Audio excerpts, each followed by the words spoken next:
Hi Marcela, it's me, your favorite 50 Shades of Grey reader. I am going to finish chapter 6 for you and post it up on YouTube so you can listen to it on your way to work. Hopefully I will get chapter 7 done for you tonight as well. I know you feel that the books are getting a little boring, and I have to agree with you, but you need to hang on. This chapter we're going to get a little bit of excitement from Layla. And of course there's all those wonderful kinky sex scenes that you and I love so much. And of course for me, any day I get to say fuck, fuckery, or kinky fuckery is a good day for me. So, we left off of Christian and Anna getting out of the car as they are approaching the charity ball that Mr. and Mrs. Grey are throwing. "You look beautiful, Anastasia." He kisses my hand and exits the car. A dark green carpet runs along the lawn to one side of the house, leading to impressive grounds at the rear. Christian has a protective arm around me, resting his hand on my waist as we follow the green carpet, with the steady stream of Seattle's elite dressed in their finery and wearing all manners of masks. And the lanterns are lighting the way. Two photographers marshal guests to pose for pictures against the backdrop of an ivy-strewn arbor. "Mr. Grey," one of the photographers calls. Christian nods in acknowledgement and pulls me close as we pose quickly for a photo. How do they know it's him? His trademark unruly copper hair, no doubt. "Two photographers?" I ask Christian. "One is from the Seattle Times, the other's for a souvenir. We'll be able to buy a copy later." "Oh, my picture's in the press again." Layla briefly enters my mind. This is how she found me, posing with Christian. The thought is unsettling, though it's comforting that I'm unrecognizable beneath my mask. At the end of the line, white-suited servers hold trays of glasses brimming with champagne. I'm grateful when Christian passes me a glass, effectively distracting me from my dark thoughts. We approach a large white pergola hung with smaller versions of the paper lanterns. Beneath it shines a black and white checkered dance floor surrounded by low fence with entrances on three sides. Standing at each entrance are two elaborate ice sculptures of swans. The fourth side of the pergola is occupied by a stage where a string quartet is playing softly, a haunting piece that I don't recognize. The stage looks set for a big band, but as there are no signs of musicians, I figure this must be for later. Taking my hand, Christian leads me between swans onto the dance floor where the other guests are congregating, chatting over glasses of champagne. Toward the shoreline stands an enormous tent, open on the side nearest to us so I can glimpse the formally arranged tables and chairs. There are so many. "How many people are coming?" I ask Christian, thrown by the scale of the tent. "I think about 300. You'll have to ask my mother." He smiles down at me. "Christian!" A young woman appears out of the throng and throws her arms around his neck, and immediately I know she's Mia. She's dressed in a sleek, pale pink, full-length chiffon gown with stunning, delicately stitched Venetian mask to match. She looks amazing, and for a moment I have never felt so grateful for the dress Christian has given me. "Anna, oh darling, you look gorgeous." She gives me a quick hug. "You must come and meet my friends." None of them can believe that Christian finally has a girlfriend. I shoot a quick, panicked glance at Christian, who shrugs and resigns. I know she is impossible. I had to live with her too for years. And that Mia leads Mia over to a group of 4 women, all expensively attired and impeccably groomed. Mia makes hasty introductions. 3 of them are sweet and kind, but Lily, I think her name is, regards me sourly from beneath her red mask. "Of course we all thought Christian was gay," she said snidely, concealing her rancor with a large fake smile. Mia pouts at her. "Lily, behave yourself. It's obvious he has excellent taste in women. He was waiting for the right one to come along, and it wasn't you." Lily blushes the same color as her mask, as do I. Could this be any more uncomfortable? Ladies, if I could claim my date back, please." Snaking his arm around my waist, Christian pulls me to his side. All 4 women flush, grin, and fidget. His dazzling smile doing what it always does. Mia glances at me and rolls her eyes, and I have to laugh. "Lovely to meet you," I say as he drags me away. "Thank you," I nod at Christian when we're some distance away. "I saw that Lily was with Mia. She is one nasty piece of work." "She likes you," I mutter dryly. He shudders. "Well, the feeling is not mutual. Come, let me introduce you to some people." I spend the next half hour in a whirlwind of introductions. I meet 2 Hollywood actors, 2 more CEOs, and several eminent physicians. There is no way I'm going to remember everybody's name. Christian keeps me close at his side, and I'm grateful. Frankly, the wealth, the glamour, and the sheer lavish scale of the event intimidate me. I have never been to anything like this in my life. The white-suited servers move through the crowd effortlessly through the growing crowd of guests with bottles of champagne, topping off my glass with whirring regularity. I must not drink too much. I must not drink too much, I repeat to myself. But I'm beginning to feel a little lightheaded, and I don't know if it's the champagne, the charged atmosphere of mystery, and the excitement created by the mask, or the secret silver balls? The dull ache below my waist is becoming impossible to ignore. So you work at SIP? Asked a balding gentleman in a bear, or is it a dog, half mask. Heard rumors of a hostile takeover. I flushed. There is a hostile takeover from a man who has more money than sense, and he's a stalker par excellence. I'm just a lowly assistant, Mr. Eccles. I don't know about these things. Christian says nothing and smiles blandly at Eccles. Ladies and gentlemen, the master of ceremonies, wearing an impressive black and white harlequin mask, interrupts us. Please take your seats. Dinner is served. Christian takes my hand, and we follow the chattering crowd to the large tent. The interior is stunning. 3 enormous shallow chandeliers, the rainbow color sparkles over the ivory silk lining of the ceiling and the walls. There must be at least 30 tables, and they remind me of the private dining room at the Heathman Hotel. Crystal glasses, crisp white linen covering the tables and chairs, and in the center an exquisite display of pale pink peonies gathered around a silver candelabra. Wrapped in gossamer silk beside it is a basket full of goodies. Christian consults the seating plan and leads me to a table in the center. Mia and Grace Trevelyan Gray are already in situ, deep in conversation with a young man I don't know. Grace is wearing a shimmering mint green gown with a Venetian mask to match. She looks radiant, not stressed at all, and she greets me warmly. Anna, how delightful to see you, and looking so beautiful too. Mother. Christian greets her stiffly and kisses her on both cheeks. Oh, Christian, so formal. She scolds teasingly. Grace's parents, Mr. and Mrs. Trevelyan, join us at our table. They seem exuberant and youthful, though it's difficult to tell beneath their matching bronze masks. They are delighted to see Christian. Grandmother, grandfather, may I introduce Anastasia Steele. Mrs. Trevelyan is all over me like a rash. Oh, he's finally found someone. How wonderful, and so pretty. Well, I do hope you make an honest man of him, she gushes. Shaking my hand, holy cow, I thank heavens for my mask. Mother, don't embarrass Anna. Grace comes to my rescue. Ignore the silly old coot, my dear. Mr. Trevelyan shakes my hand. She thinks because she's old, she has a God-given right to say whatever nonsense pops into her woolly head of hers.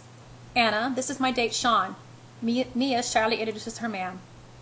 He gives me a wicked grin, and his brown eyes dance with amusement as we shake hands. Pleased to meet you, Sean. Christian shakes Sean's hand, and he regards him shrewdly. Don't tell me that Mia suffers from her overbearing brother, too. I smile at Mia in sympathy.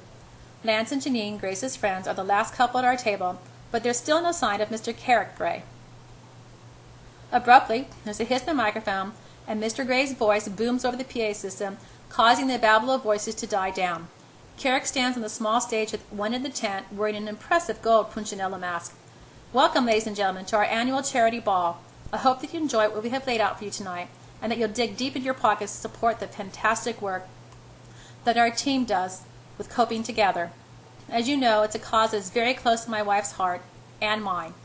I peek nervously at Christian, who is staring impassively, I think, at the stage. He glances at me and smirks. I'll hand you over now to our master of ceremonies. Please be seated and enjoy. Carrick finishes. Polite applause follows, then the babbled intent starts again. I'm seated between Christian and his grandfather.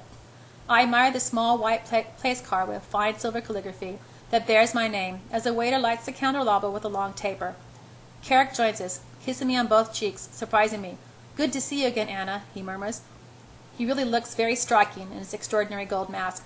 Ladies and gentlemen, please, nominate a table head, the embassy calls out. Ooh, me, says Mia, immediately bouncing enthusiastically in her seat. In the center of the table, you will find an envelope, the MC continues.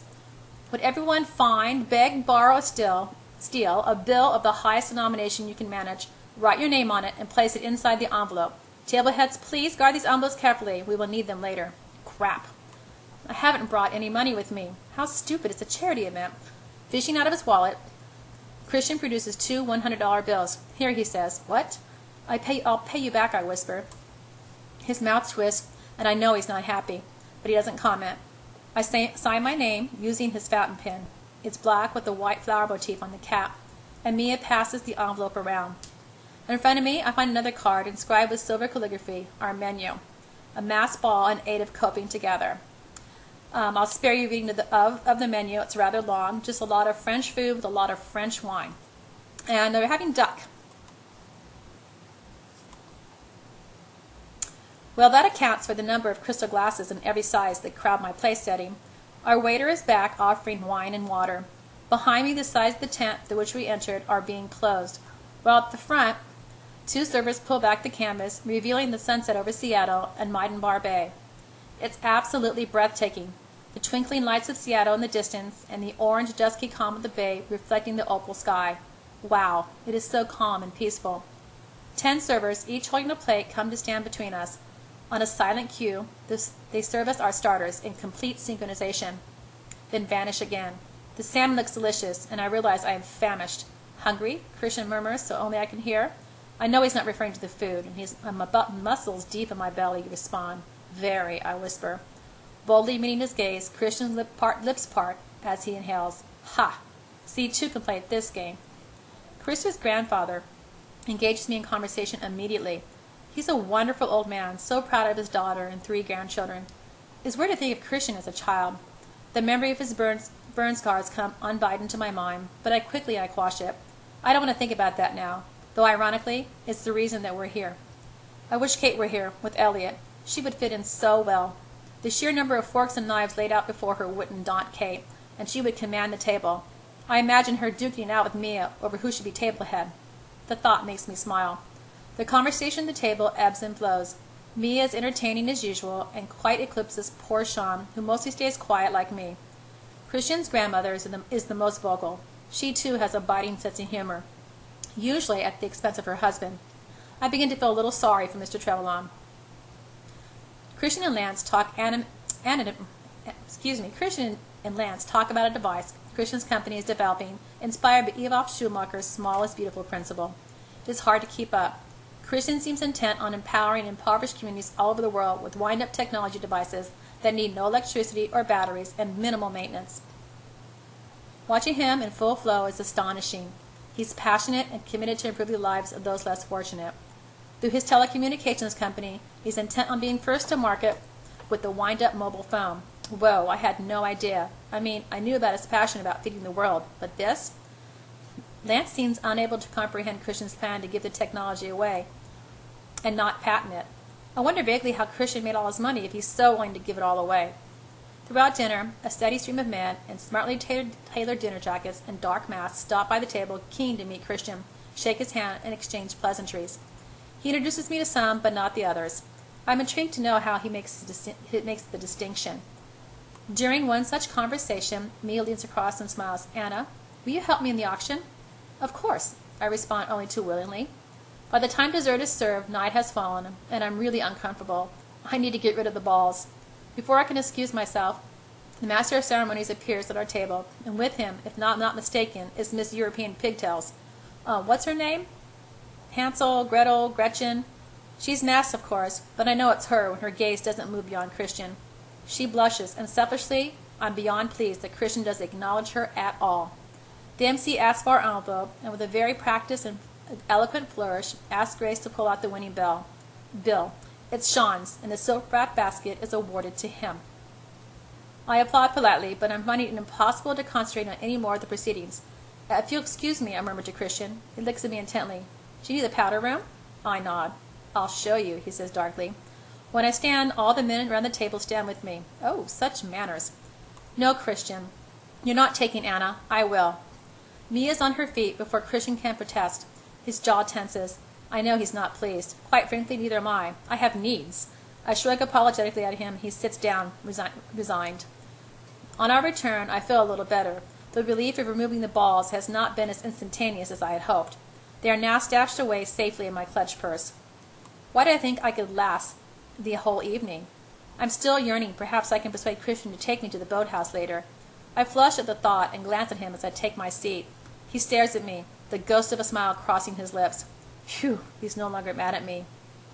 I feel frustrated, irritable even.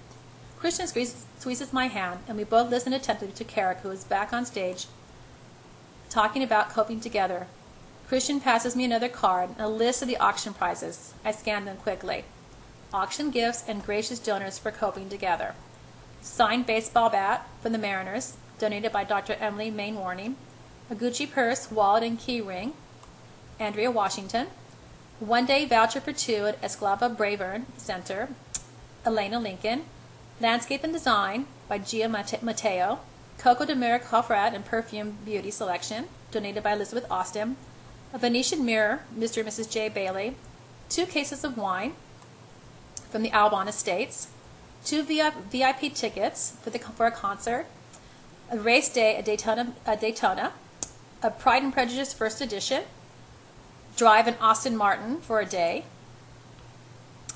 oil painting into the blue, gliding lesson, weekend break for 2 at the Heathman Hotel in Portland, and a 1 weekend stay in Aspen, Colorado. Holy shit, I bleak up at Kristen. You own property in Aspen? I hiss. The auction is underway and I have to keep my voice down. He nods, surprised at my outburst and irritated. I think he puts his finger to his lips to silence me. Do you have property elsewhere? I whisper. He nods again and inclines his head to one side in a warning. The whole room erupts with cheering and applause. One of the prizes has gone for $12,000. I'll tell you later, Christian says quietly. I wanted to come with you. He adds rather sulkily, well, you didn't. I pout and I realize that I'm querulous, and no doubt it's the frustrating effect of the balls. My mood darkens after seeing Mrs. Robinson on the list of generous donors. I glance around the tent to see if I can spot her, but I can't see her telltale hair. Surely Christian would have warned me if she were invited tonight. I sit and stew, applauding when necessary, as each lot is sold for astonishing amounts of money. The bidding moves to Christian's place in Aspen and reaches $20,000. Going once, going twice, the MC calls, and I don't know what possesses me, but I suddenly hear my own voice ringing out clearly over the throng, $24,000! Every man at the table turns to me in shocked amazement. The biggest reaction of all, coming from beside me. I hear his sharp intake of breath and feel his wrath washing over me like a tidal wave. $24,000 to the lovely lady in silver, going once, going twice, sold. And that is the end of chapter 6.